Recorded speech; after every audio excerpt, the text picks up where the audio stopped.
And this is Male Entrepreneur Podcast episode number 173. And we are live in 3, 2. All right. Welcome back to the Male Entrepreneur Podcast, the podcast for men who win, with your host, Purdeep Sangha. Purdeep, how you doing today, man? I'm doing good, man. You always get me pumped up with your intro, so I'm ready to go. Nice. That's my job. I'm supposed to get you and get the audience primed for another awesome episode. And speaking of awesome episodes, what do we got lined up for the listeners today? Well, first of all, you do an awesome job. So thank you, Nathan, for being such an amazing co-host. It's funny because I always get these compliments in terms of our dynamics, right? You got the jive there. You're always constantly asking these great questions. I'm sitting here mumbling on my words and trying to figure out what to say. So I want to thank you. I truly want to thank you for making this journey awesome, because it's been how long now? Almost 3 years. It's been a while, man. 173 episodes. And just to speak to that, I like to have fun. I feel like if we have fun, the listeners are going to have fun.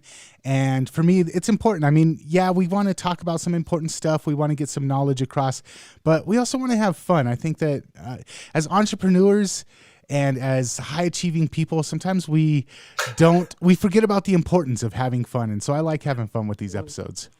Yeah, that's awesome, man, because you're absolutely right. Fun is sometimes not on the list for a lot of guys. Yeah, definitely. It's important, though. Oh, definitely. You know what? My wife and I were talking about that. I know we're getting a little bit off track here, but I think it falls into our topic of the conversation today, which is the gap. And we're going to come back to that. But my wife and I were talking about how we need to have more fun just between her and I in our relationship. When we first got together, we were just laughing and joking around all the time.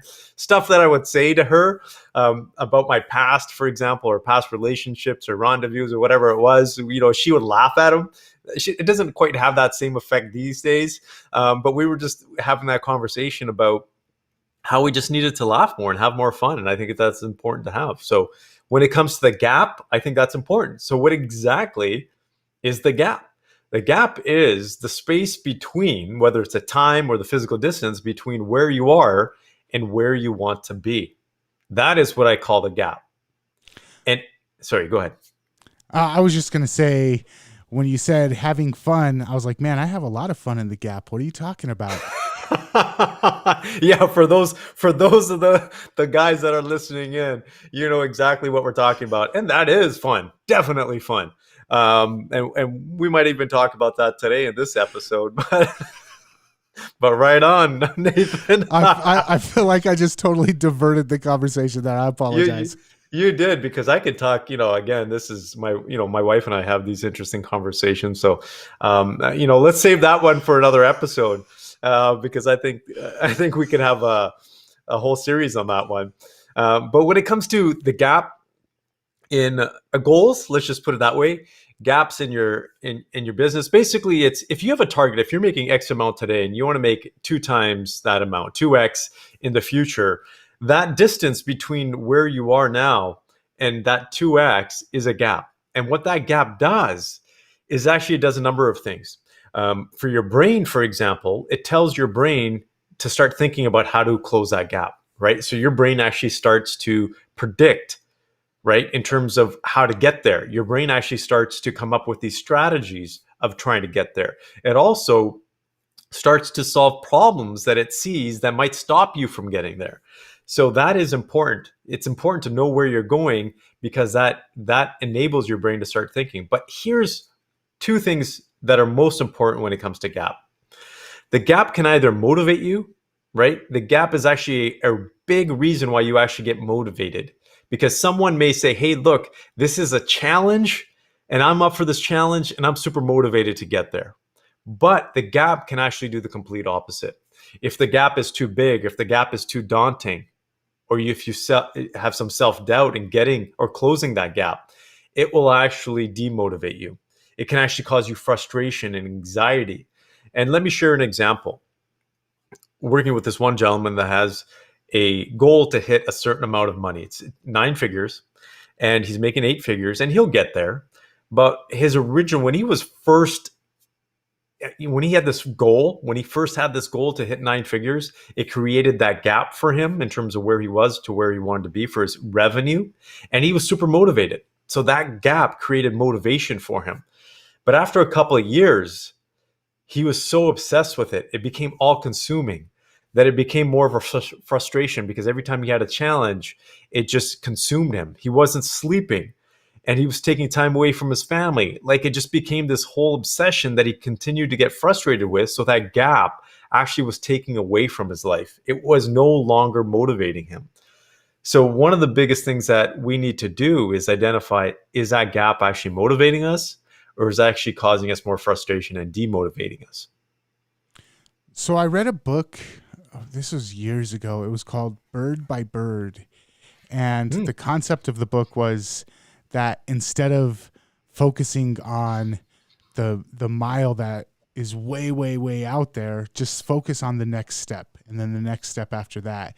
And it sounds like that's something that might be beneficial if you're in the position that this guy you were talking about was in.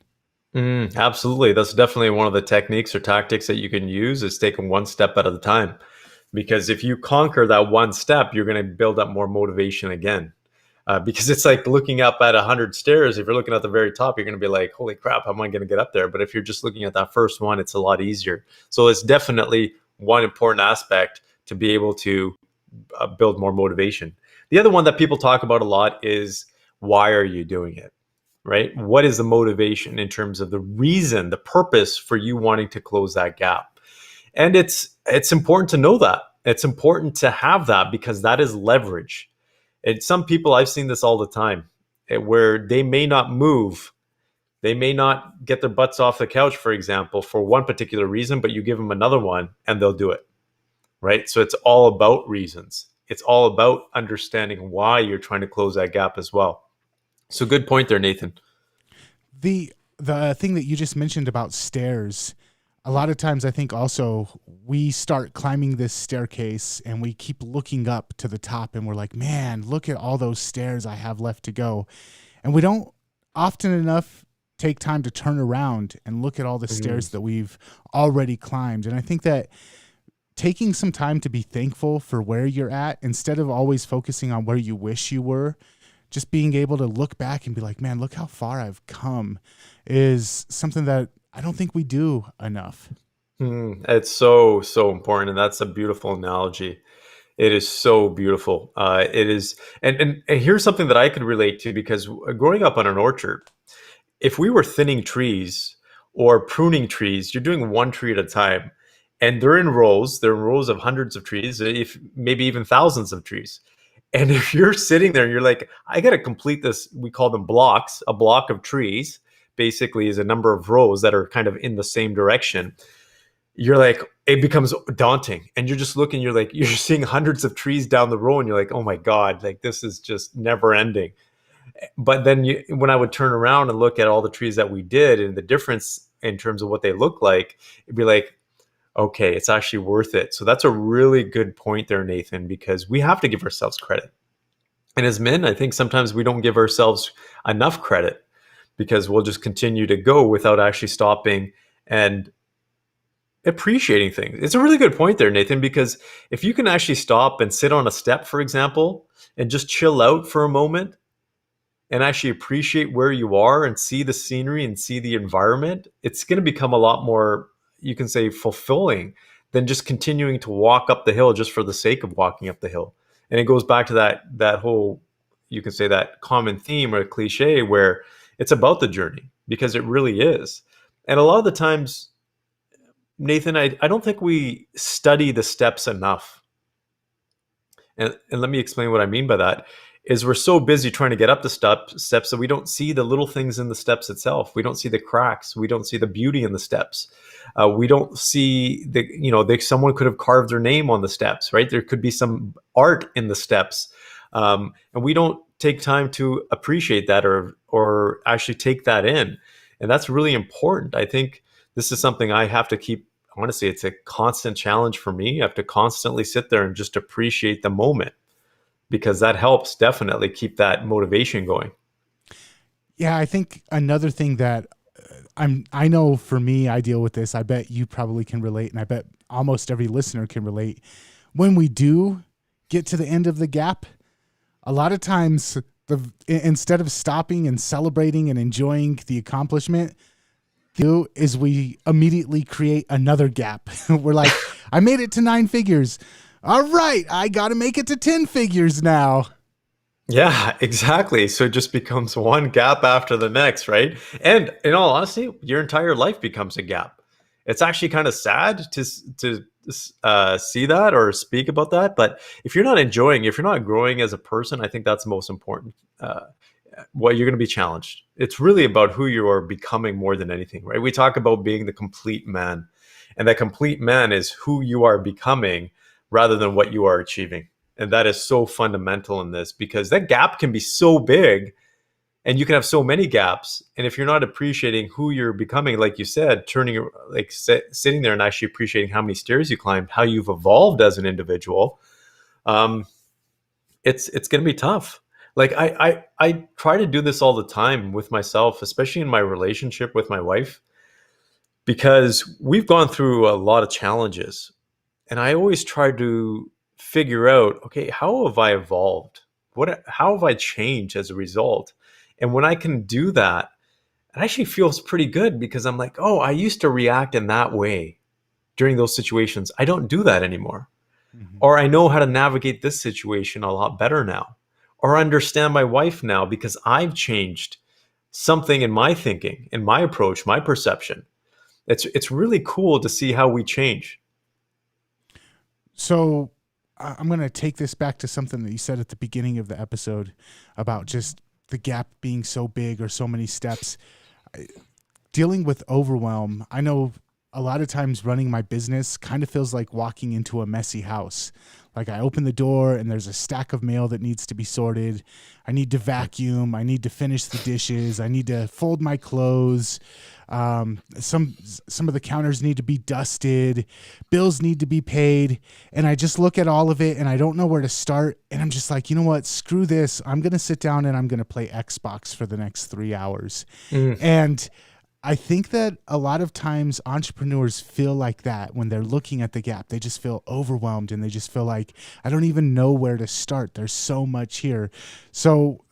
And it doesn't have to be at the beginning of the business. You can be very successful and you can have a business that's paying you well and you've got a whole team, and from the outside everybody's like, man, that guy really has his stuff together. But then something happens and all of a sudden everything just goes into disarray, and all of a sudden you're just walking into a big dirty house every time you go to think about your business. I guess, have you had any experience dealing with this with guys, and what are some common ways to approach this type of problem? Absolutely. I don't think we take time enough to actually appreciate and actually pause. And that's fundamentally what it is. It's about taking those moments and actually sitting down and enjoying what it is. And it's just recouping. And ultimately, that's what it is. And re-strategizing, reprioritizing. That's why I always have an exercise that I do. And this is with all the guys that I work with, for example, is you have to have an annual plan. And that's for your business and for yourself. And you have to have a quarterly plan. And you have to identify the key things that you want to achieve in that quarter. And then you have to evaluate yourself. And then before you get to the next quarter, one of the biggest things that you do is you actually go back and appreciate everything that you've done and give yourself a pat on the back. So this whole thing about resetting is important. Look how often do we have to reset our computers, our computer equipment, right? Mm-hmm. And our computer equipment compared to the human brain and the human body is actually very organized. It is way more organized than our brains and our bodies because there are so many, you can say, faulty connections or cells that are not working ideally within our body. Like we're talking about quadrillions of like so many interactions happening every given second and minute that don't go right. Well, how often do we reset ourselves? Not very often. And it's important to do that. Sometimes we just have to, if you can see me pushing this fake button on my forehead where it's kind of like reset. And we have to do that, whether that's an hour, a couple hours, a couple of days, maybe it's a couple of months, who knows? Some people take sabbaticals and go out for a couple of years and they come back completely different.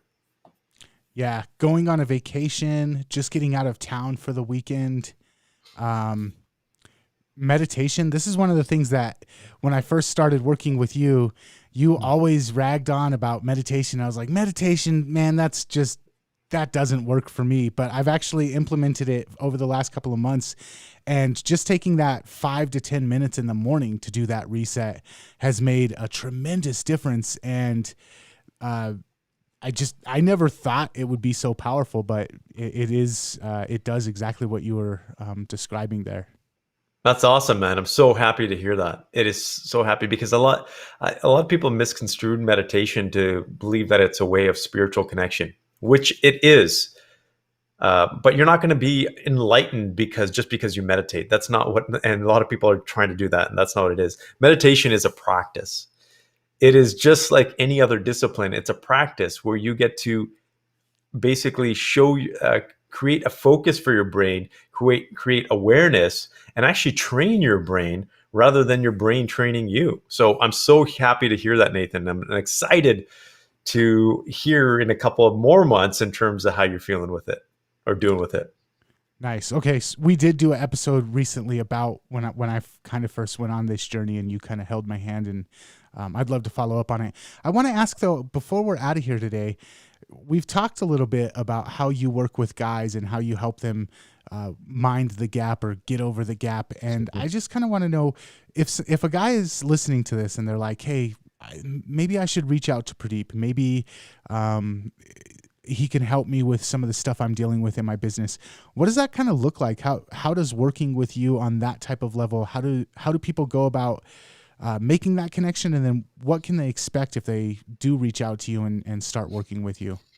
Yeah, and I would say the simplest thing is just that first step in having a conversation. And that's exactly what it is. It is a no obligation, no pressure, no expectation conversation to see where you are at and what you're looking to achieve. And in that conversation, we can identify, your biggest goals, what you're looking for, your biggest challenges, and whether working together is a good fit and we can actually make it happen.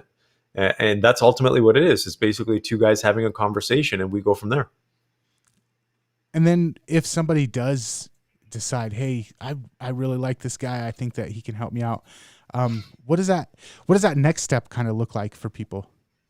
Yeah, the next step is really what we do is we go through just a little bit of not a questionnaire, but answering some very specific questions to make sure that it is a good fit. Because my whole thing is getting you results, and that's ultimately it. I'm not going to take on anybody or any relationship where I don't believe I'm going to get you results. So we basically identify that in terms of, okay, is it a good fit? We have a conversation, we set expectations, and we structure it in a way so that it meets your needs. That's ultimately what it's about. So it could be, okay, a project based, it could be a longer term based. You can say more of an advisory type of approach. And a lot of my clients have that. A lot of the guys that I work with, we've been together for years and we touch base on a monthly basis or every week or every couple of weeks. It all really depends on what you're looking to achieve at the end of the day. Okay. And where can people go if they want to take that first step into working with you? Yeah, the easiest way is just reach out to me directly. You can reach out to me at purdeep@purdeepsangha.com. So just send me an email. You can connect with me on social media if you like, and we can set up a quick conversation, a chat, and just chat about what your goals are and what you're looking to do. Awesome. Okay. So today I've had a lot of fun chatting with you, and last week's episode, man, that was a blast. If people want to check out more episodes of the podcast, where's the best places to go? Two places. So check us out on youtubeformen.com or mailpodcast.com. All right, man. And until next time, we will catch you later. Till next time.